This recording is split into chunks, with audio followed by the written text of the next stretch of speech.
সাবান বানাবো। এখানে নিম পাতা নিয়েছি, আর নিয়েছি গাছের আমার বাড়ির টবে অ্যালোভেরা জেল, এটা নিয়েছি। এই যে আমি চেঁচে বাটিতে নিয়েছি, ভিডিওটা বড় হবে সেজন্য দেখানো হয়নি। আর নিয়েছি ভিটামিন সি ক্যাপসুল আর হলুদ। মিক্সিতে দিয়ে দেবো।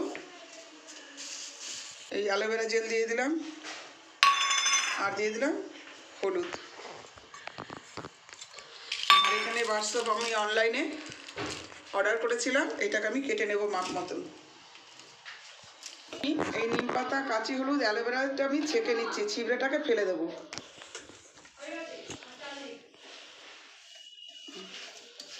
এটার মধ্যে আমি সাবানের সাথে সাবান ঢালবো, এই জন্য একটু তেল মাখিয়ে নিলাম, নারকোল তেল।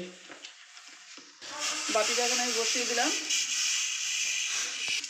ছোট ছোট করে কেটে নিয়েছি। এবার এটা আমি গরম জলে দিয়ে দিলাম, এই বাটির মধ্যে বসিয়ে দিলাম। এটা ভাপে গলে যাবে।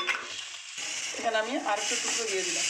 পাতা অ্যালোভেরা পেস্টটা করেছিলাম হলুদ দিয়ে, আমি এটা ছেঁকে নিয়েছি পেস্ট করে। আর এটা বেসনটা গলে গেছে, এবার আমি লিকুইডটাকে ঢেলে দিচ্ছি। এখানে আমি একটা ভিটামিন ক্যাপসুল দিয়ে দিলাম, আর গ্লিসারিন দিয়ে দিলাম।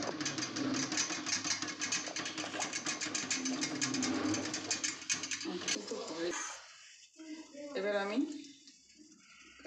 খাঁচের মধ্যে বসিয়ে দিলাম।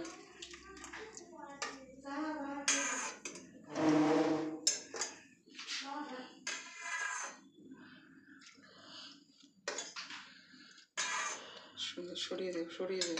আমার হতে 4 ঘন্টা টাইম লাগবে। কালকে আমি সাবানটা আমি কাচে দিয়েছিলাম, 4 ঘন্টা পর আমি সাবানটা তুলে নিলাম। এই দেখুন কত সুন্দর সাবান হয়েছে, ঠিক আছে? এই যে নিম, কাঁচি হলুদের অ্যালোভেরার সাবান আমি যেভাবে করেছি আপনারা সেভাবে করবেন। ভালো লাগলে লাইক করবেন, শেয়ার করবেন, পাশে থাকা বেল আইকনটি ক্লিক করবেন, ফেসবুকটাও ফলো করবেন এবং সকলেই ভালো থাকবেন।